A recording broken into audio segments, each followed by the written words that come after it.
Inside the bakery, her mother Emily Parker buys bread with the last of her money.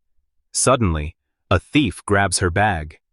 Emily screams, "Please, that's for my little girl's food!" The thief pulls a knife, a struggle, a sharp cry. Emily collapses. What happens next makes you speechless. Before we dive in today's story, please tell me, where are you watching me from, and what's the time there right now? 6-year-old Lily Parker stood beneath the flickering streetlight, her tiny frame trembling in the merciless wind, golden strands of hair whipping across her pale cheeks as if the night itself wanted to swallow her whole, and she pressed her worn-out teddy bear tightly against her chest, its once fluffy ears now flattened from years of being hugged through both good dreams and nightmares, whispering softly into its stitched smile. "Mommy said she'd be back soon. Just hold me tight, Mr. Bear." Her voice barely louder than the rustle of dry leaves skating across the empty sidewalk, her breath escaping in cloudy puffs that dissolved instantly into the frozen air, her thin dress clinging helplessly to her shivering body, shoes scuffed and barely holding together, yet she didn't move, didn't dare to wander away because her mommy had promised to come back, and Lily believed her promises with the unshakable faith only a child could have. But time stretched cruelly as the street grew lonelier, shadows lengthened, and every passing stranger glanced her way for only a second before quickening their steps, pretending not to see the desperate little girl who was obviously waiting for someone who hadn't returned, and Lily's heart pounded with both fear and hope, fear that mommy was taking too long, and hope that maybe the next figure turning the corner would be her, carrying a bag of bread or cookies like she sometimes did when she found a little extra money, and Lily hugged the teddy bear tighter, whispering again, "Don't let me get too cold, okay? Mommy will be here soon." Though her lips were turning blue and her tiny fingers, red and raw, tried to hide beneath the bear's soft fur, her eyes watering not only from the sharp wind, but from the loneliness pressing in on her, and she thought about the warmth of their small apartment, where mommy always tried to keep one old blanket for her, about the nights they would sit close together and mommy would hum lullabies while fixing Lily's hair, about how safe it felt when mommy's arms wrapped around her, but now those arms were gone, leaving only the harsh bite of the cold and the emptiness of the street. And Lily kept glancing at the bakery sign glowing faintly in the distance, as if it might suddenly open its doors and reveal her mother's smiling face, but the minutes crawled on and the bakery door remained closed, the silence broken only by the occasional car splashing through icy puddles, none of them slowing down to check why a small girl was alone in the dead of night. And though Lily was only 6, she understood that people often looked but didn't really see, and her chest ached as she whispered, "Maybe she's just late.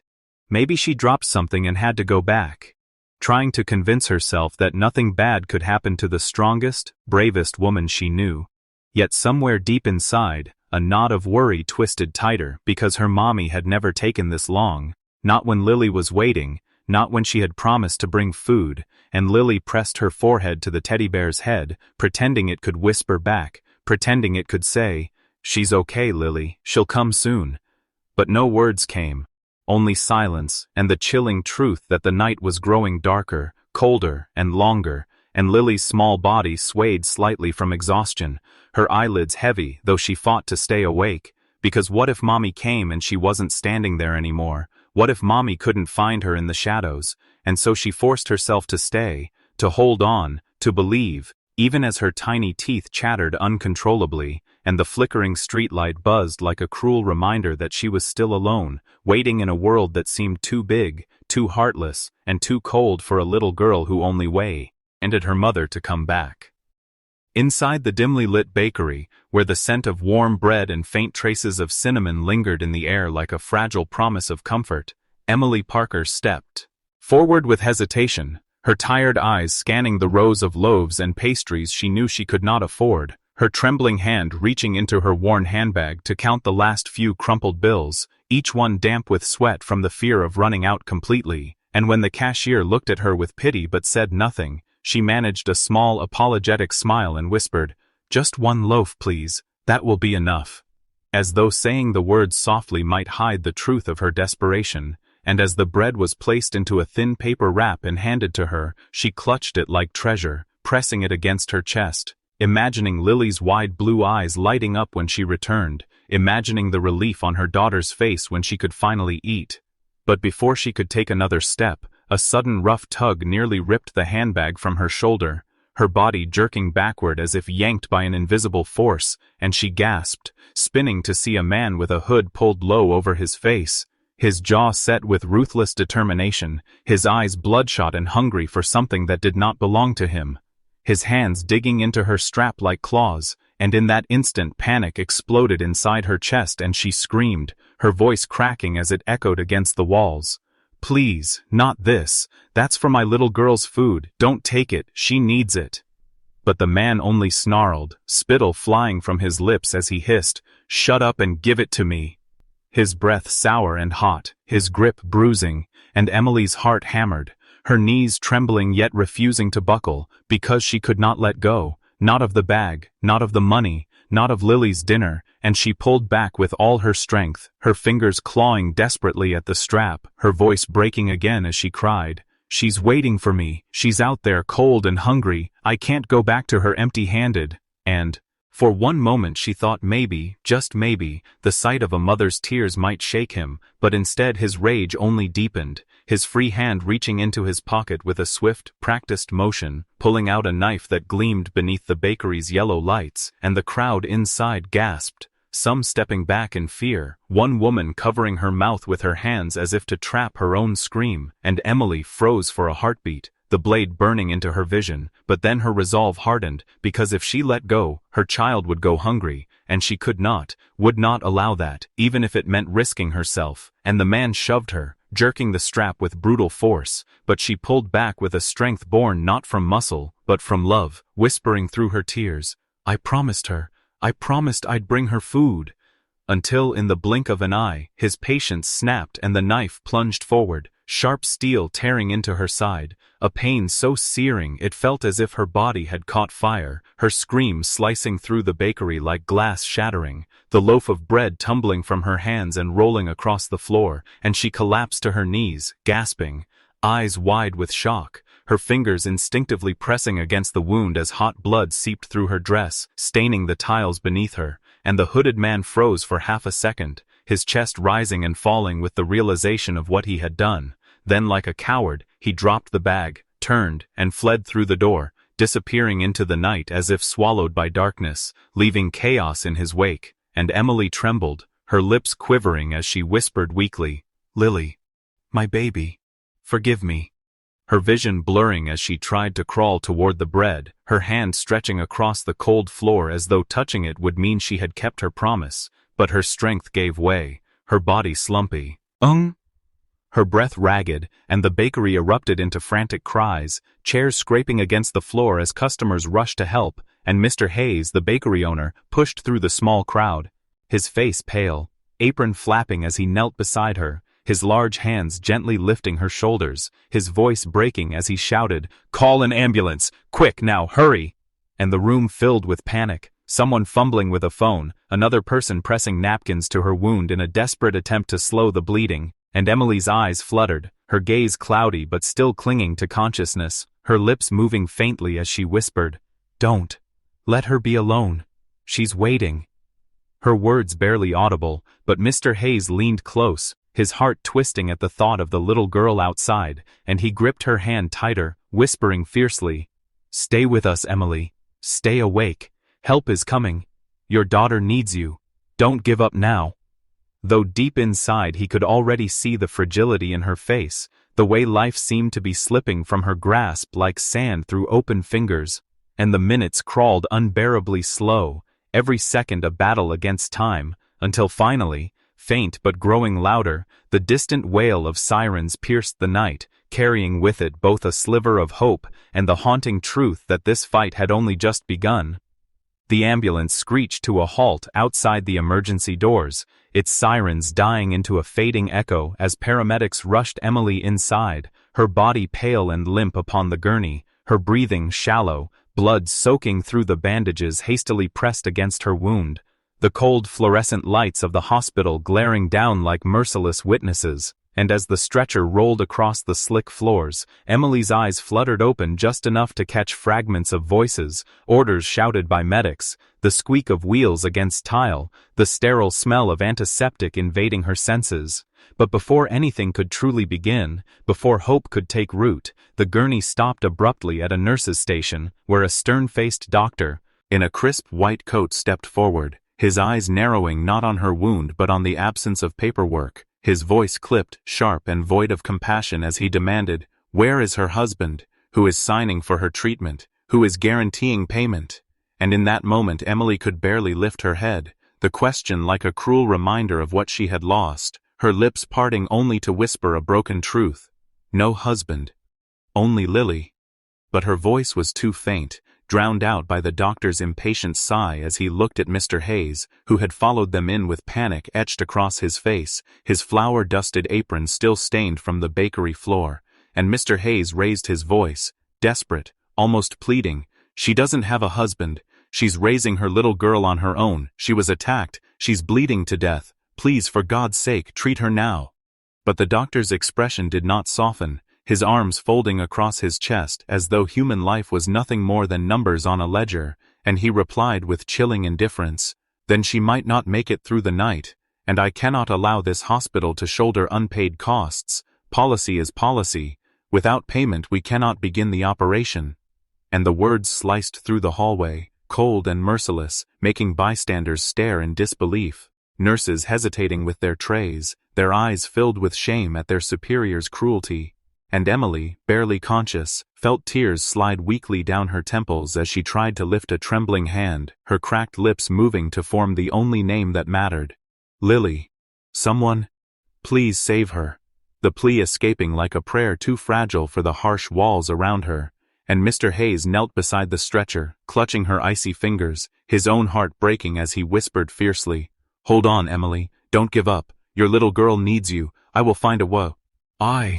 But panic clawed at his chest because he was only a bakery owner. He didn't have the money, didn't have the authority, and as he looked into Emily's fading eyes, he saw not just fear of death, but fear of leaving her daughter abandoned, alone in the cold night outside. And guilt weighed on him because he knew that child was waiting, shivering with hope that her mother would soon return, while inside these sterile walls, bureaucracy was letting her mother slip away, and the clock on the wall ticked relentlessly, every second louder than the last, each one threatening to be her final moment, until Emily coughed weakly, blood staining her lips as she whispered again, "My Lily, please don't let her wait," her voice breaking with both love and despair. And Mr. Hayes turned back to the doctor, anger flooding his veins, his voice trembling but strong. "Do you not hear her? Do you not see that she is dying? This is a mother fighting for her child, and you are standing there with a clipboard. What kind of healer refuses to heal?" But the doctor's eyes stayed hard, his tone flat as stone. "Without guarantee, we cannot risk it. She may not survive the night regardless." And in that instant the hallway seemed to grow colder, hope dimmer, as if humanity itself had abandoned Emily, leaving her to fight not only the wound in her body, but the walls of a system that valued money over mercy. And as her eyes rolled back, her breath catching in her throat, a heavy silence fell, broken only by the steady beep of a nearby monitor, each sound a reminder that her fragile thread of life was slipping thinner. And though Mr. Hayes begged, though nurses exchanged helpless glances, no one stepped forward, no hand offered to save her, and Emily drifted in and out of darkness, clinging to a single image, the face of her little girl waiting under a flickering streetlight, hugging a teddy bear, eyes searching the night for a mother who might never return. The wind howled down the narrow street, rattling the loose shutters of nearby shops, and carrying the faint scent of smoke from distant chimneys, and little Lily pressed her frozen fingers against her teddy's worn fabric as though the toy itself could give her warmth, her breath shallow and visible in the night air, her voice trembling as she whispered into the stuffed animal's ear that Mommy would be back soon, though doubt was starting to seep into her young heart. And then came the hum of an engine breaking the silence, a sleek black car gliding to a stop under the flickering street lamp like something out of a dream, its glossy surface reflecting the fragile outline of the shivering child, and the door swung open with a muted click before a tall man stepped out, his sharp suit cutting against the darkness, his polished shoes tapping softly on the icy pavement, And this was Alexander Reed, a name that commanded respect and fear in boardrooms, a man who rarely spared a glance for the weak. Yet tonight his steely gaze faltered, softened, as it landed on the small figure hugging a teddy bear, as if it were her last connection to life. And for a moment he stood frozen, his breath visible too,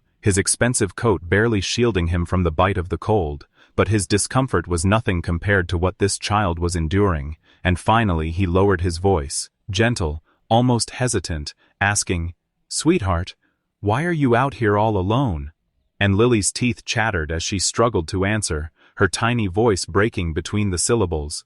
"Mommy went to buy me food, but she hasn't come back." And her words cut through the night sharper than any knife, striking Alexander in a place he didn't know could still ache, a place buried under years of hardened ambition and ruthless decisions, and he crouched down slowly so his eyes met hers, seeing the redness in her cheeks from the cold, the slight bluish tinge on her lips, the trembling that racked her thin frame, and he felt an unfamiliar surge of protectiveness arise within him, one that startled him because it was not part of his world to care. Yet here he was, caring more than he should, and his gaze fell to the teddy clutched in her arms, its seams worn, one button eye missing, but it was clearly her treasure, the only comfort she had. And he swallowed hard, suppressing the lump forming in his throat, then asked softly, "What's your name, little one?" And she sniffled, wiping her nose with the back of her hand, whispering, "Lily. Lily Parker." And the sound of her name on her lips made him pause, echoing in his mind as though it held a significance far greater than she knew, and Alexander reached into his coat instinctively, pulling out a leather glove and offering it. But she shook her head, clutching her teddy tighter as though trusting no one, not even him, and guilt swept over him for being part of a world where children like her slipped through the cracks unseen, unheard, and unwanted. And in that instant, the sharp CEO known for breaking deals and crushing rivals suddenly felt powerless, because no amount of money could erase the sight of a 6-year-old girl freezing alone under a broken streetlight. And he exhaled slowly, forcing his voice to stay calm, saying, "Don't worry, Lily. I'll wait with you until your mommy comes back." But deep down, he already feared the truth of those words, because the way she had said it, the way her voice cracked on "hasn't come back," told him she had been waiting far too long, longer than a child should ever wait in the cold. And Lily tilted her head, studying him with eyes too innocent, too trusting, and asked, "You promise?" And he nodded, forcing a smile though it hurt him inside, answering, "I promise." Yet even as he said it he vowed silently to himself that this child would not be abandoned tonight, not while he had breath in his body. And just then a gust of wind swept through, making her shiver violently, and without hesitation he slipped off his heavy wool coat and draped it gently over her tiny shoulders, the fabric engulfing her frame, the sleeves hanging comically long. Yet her sigh of relief as warmth spread through her body nearly undid him, and for a moment, Alexander Reed, the man untouched by compassion for years, found himself blinking back the sting of tears he never thought he could shed. And as Lily burrowed deeper into the coat, clutching her teddy against the soft lining, she looked up at him again, whispering, "Thank you, mister." And in her voice was no manipulation, no expectation, just pure gratitude. The kind he hadn't heard since his own childhood, before his world had been carved into greed and power. And he forced himself to stand tall again, looking around the empty street, wondering where her mother truly was, why no one had come searching, and an unease settled in his chest, because he sensed that the night was far from over, that this little encounter was just the beginning of something that would change both their lives forever. Alexander's hands trembled almost imperceptibly as he slipped the scarf from his neck, its fabric still holding the faint scent of his cologne and the warmth of his body, and he gently wound it around Lily's tiny frame, careful not to startle her, his movements deliberate and tender, unlike the sharp, efficient gestures that usually defined him in boardrooms and business deals. And as the scarf settled against her chilled skin, he saw her close her eyes for a moment, inhaling deeply as though savoring warmth for the first time in hours. And without another word he extended his hand, not forcefully but as an invitation, and to his quiet relief, her small frozen fingers slipped trustingly into his palm, fragile yet strong in a way that made his chest tighten, and together they walked across the street where a glowing storefront promised warmth, its glass doors reflecting neon lights, and when he pushed it open, the sudden rush of heated air washed over them, fogging the glass and making Lily's cheeks flush pink, and she blinked rapidly at the sight of racks filled with coats, her wide blue eyes drinking in the unfamiliar abundance as though it were a dream, and Alexander led her gently between aisles until his gaze landed on a soft woolen coat in pale pink, its hood lined with faux fur, and without hesitation he lifted it from the hanger, kneeling before her as he whispered, "You don't deserve to shiver, little one," his voice carrying an unexpected tremor that betrayed emotions he thought he had buried long ago, and Lily's lips curved into the faintest smile as he slipped her arms into the sleeves, her teddy tucked safely under her chin, and when he fastened the last button and straightened the hood around her golden hair, she suddenly stepped forward and wrapped her tiny arms around his neck in a hug so pure, so unexpected, that it sent a shockwave through him, and in that embrace he felt something shift inside his soul, a weight he had carried for years cracking just enough for light to seep in, and then came her whisper, muffled against his collar but sharp enough to pierce him. "You're kind, just like my daddy would have been." And the words cut deeper than any deal gone wrong, deeper than any enemy's betrayal, because she could not have known the scar those words pressed upon, the scar of a grave too small, a coffin too delicate, a daughter he once held but could never hold again, and his throat tightened, his jaw clenched as memories he fought daily to suppress flooded back, the sound of tiny laughter in the back seat, the flash of headlights, the screech of tires, and then silence, a silence that had never left him, and now this fragile girl, with her golden hair and trusting eyes, unknowingly reopened the wound with a single sentence, and he struggled to steady his breathing, fighting against the sting rising in his eyes, while Lily pulled back just enough to look at him, her gaze searching his face with innocence that seemed almost otherworldly, and he forced a smile for her sake, brushing a strand of her hair back under the hood. But inside his heart was splintering, and for the first time in years he questioned the cold empire he had built, wondering what good his millions were if they couldn't shield a child from the night's cruelty, and then, as if guided by instinct, his voice dropped, gentler than he had ever spoken, yet carrying the urgency of a man whose heart demanded answers. "Where's your mommy?" And the question lingered in the warm air of the store like a thunderclap, heavy and demanding, his pulse quickening because he already feared the answer might break him further, and Lily's lips parted as her eyes filled with a sadness too heavy for someone so small, her grip tightening on the teddy bear as though bracing herself for what she had to say next, and in that suspended moment, Alexander realized his life was about to change forever. Lily's small hand, still wrapped in the warmth of Alexander's scarf, lifted weakly as she pointed down the street toward the dimly lit bakery, her blue eyes shimmering with fear, and Alexander followed her trembling gesture, his chest tightening as dread coiled in his stomach. Yet he said nothing, simply scooping her into his arms with a protective urgency that left no space for hesitation, his stride long and determined as he carried her through the cold night, the sound of her uneven breathing against his chest fueling his determination, and when they reached the bakery, the golden glow of its sign seemed mocking against the horror inside, for there stood Mr. Hayes, the baker, his apron stained with flour and tears streaking his weathered face, his hands twisting helplessly as he stammered, "Her mother's been stabbed. Oh God, she's in the hospital, but they won't treat her." And those words sliced through Alexander like a blade, igniting a fury he hadn't felt in years, a fury not for profit or power, but for injustice, and his jaw locked so tight that his teeth ground together audibly, his nostrils flaring as he tightened his grip around Lily, whispering only, "Hold on to me,"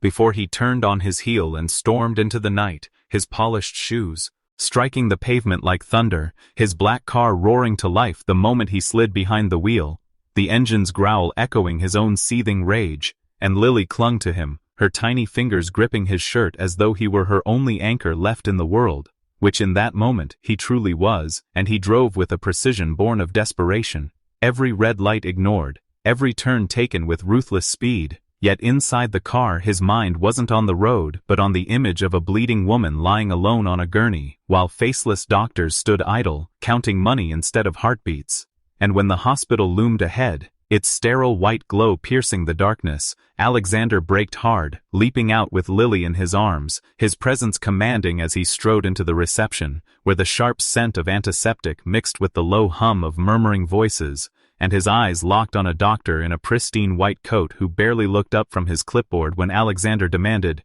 "Where is Emily Parker?" And the doctor, his voice cold and detached, replied, "Bleeding in surgery ward, but no payment, no surgery." And those words were delivered so flatly, so void of humanity, that Alexander felt an eruption in his chest, his voice rising like a whip crack through the sterile corridor as he thundered, "Put it on my account, I'm her husband, start the operation now!" And the words reverberated off the walls, silencing the murmurs of nurses and freezing the doctor mid-step. And for the first time in years, Alexander didn't care if his name graced headlines tomorrow, didn't care if whispers followed him about lies spoken in desperation, because in this moment he would be whatever he had to be: husband, father, savior. If it meant that a little girl's mother would live to hold her again, and Lily, nestled against his chest, looked up at him with wide, astonished eyes, too young to understand the weight of his declaration, but old enough to recognize the fierce protection in his voice, and in that moment trust bloomed fully in her heart, her fear easing just enough for a whisper to escape her trembling lips. "You're not lying. You'll save Mommy, won't you?"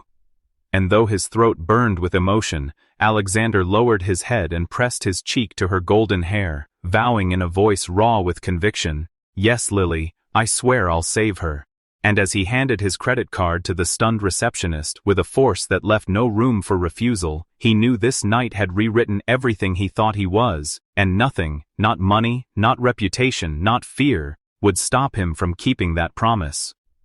The moment Alexander's credit card was accepted, a flurry of white coats and hurried footsteps filled the corridor, the sound of a gurney squeaking as Emily was rushed past with oxygen tubes pressed against her pale lips, and Alexander stood motionless for a heartbeat, clutching Lily to his chest as the sight of bloodied gauze seared itself into his mind. But then the swinging doors swallowed her form, and he was left in the sterile waiting area, surrounded by strangers yet feeling the crushing weight of responsibility, as if the world had narrowed down to one fragile heartbeat, fighting in an operating room, and Lily, her new coat still oversized on her tiny frame, tugged at his hand with trembling fingers, her blue eyes shimmering with unshed tears as she whispered, "Will Mommy be okay?" And Alexander's knees buckled under the innocence of the question, sinking him to her level, his tailored suit crumpling against the cold hospital floor as he took her small hands in his, staring into eyes that mirrored the ones he once kissed goodnight on another child long ago. And though fear gnawed at him like a beast, he forced his voice steady, low, and tender. "I promise. I won't let anything happen to her." And the conviction in his tone wasn't just for Lily, it was for himself, a desperate vow he could not afford to break, not again, never again. And time crawled after that, each second stretching into eternity as the hours dragged by, marked only by the rhythmic, haunting beeps of distant machines and the soft shuffle of nurses moving with faces too calm, too unreadable, while Lily curled against Alexander's side on a stiff plastic chair, her head resting on his arm, her teddy crushed tightly between them, and though exhaustion tugged at her eyelids, she fought sleep, whispering prayers into the fabric of her toy, prayers that cut into Alexander's heart like knives because he could hear the rawness in her voice, the desperate belief of a child begging heaven for her only parent to survive, and he swallowed the ache in his throat, his hand never leaving hers, his eyes fixed on the red surgery in progress light above the double doors, burning into him like a merciless clock, until finally, after what felt like an eternity carved from fear, the light blinked off and the doors creaked open, and the doctor stepped out, his gloves stained but his expression softened, and Alexander surged to his feet, Lily clutching at his leg, her entire body tense with anticipation, and in that suspended moment the world seemed to stop spinning until the doctor's voice cut through the silence, calm yet weary. "She's alive, thanks to immediate treatment." And the weight of those words broke something inside Lily, tears spilling freely as she threw herself into Alexander's embrace, sobbing into his chest with relief too heavy for words, and Alexander wrapped his arms around her trembling form, his own eyes glistening as he whispered into her hair, "She made it, Lily. She's safe." And then came the words that shattered him and healed him all at once, muffled through her tears as she clung to him with all the strength her little body could muster. "You saved my mommy. You're our hero." And though Alexander Reed had been called many names in his life, tycoon, shark, devil of Wall Street, never had he been called a hero, and never had a title mattered more, for in that moment, under the harsh hospital lights, he realized this fragile child had unknowingly given him something far greater than power or wealth, a chance to feel human again. Morning sunlight streamed softly through the half-drawn hospital blinds, painting golden stripes across the sterile white room where the steady rhythm of machines whispered life back into fragile silence. And Emily stirred weakly, her eyelids fluttering open after days caught in the haze of pain and surgery, her throat dry, her body aching but alive. And as her blurred vision adjusted, the first sight that anchored her to this world was not the beeping monitors or the ceiling lights, but her little Lily, curled safely like a kitten upon the lap of a man dressed in a tailored suit now wrinkled from long nights in an uncomfortable chair, her tiny fingers still locked around his hand, as if she had never once let go. And Emily's breath caught, a fragile whisper escaping her cracked lips. "Who are you?" And her voice, though weak, carried layers of both gratitude and confusion, for here was a stranger guarding her child with the devotion of blood, and Alexander looked up at her then, his eyes softened from days without rest, and a gentle smile curved his lips as he leaned closer, lowering his voice so it would not startle her, answering simply, "Just someone who couldn't watch kindness freeze in the cold." And those words, spoken without pride, without demand, hit Emily harder than any declaration of wealth, for she saw not a CEO, not a man polished by power, but a soul who had chosen to stop for a shivering girl when the rest of the world kept walking, and her eyes brimmed with tears that spilled silently down her cheeks, each drop soaking into the pillow as she read hoarsely, "How do I ever repay you?" But before the weight of guilt could crush her, Alexander shook his head firmly, his hand never leaving Lily's, his voice steady yet tender as he said, "By never giving up, by raising this angel with all the love in the world," and his words carved themselves into her heart like a promise written by fate, a reminder that life had granted her another chance, not because of her strength alone, but because compassion had found them when all hope was fading. And Lily stirred at that moment, blinking sleepily, her golden hair tumbling across Alexander's arm as she rubbed her eyes and then gasped softly at the sight of her mother awake, crying out, "Mommy!" in a voice that rang with joy and fear all at once. And Emily lifted her trembling arms, embracing her daughter with the weakness of recovery, but the fierceness of a mother's love, sobbing openly as she kissed her hair again and again, while Alexander quietly stood, giving them space, though his heart ached at the raw beauty of their reunion. And yet Lily reached back with her free hand, tugging at his sleeve, refusing to let him drift away, pulling him into the circle of love with the innocent insistence of a child who already understood that this man was no longer a stranger. And Emily looked up at him through her tears, her lips trembling as she mouthed, "Thank you." And Alexander only nodded, because no words could capture the shift that had happened within him, how this night had stripped him of titles, crowns, and ruthless facades, leaving only a man who had found his lost humanity in the eyes of a child.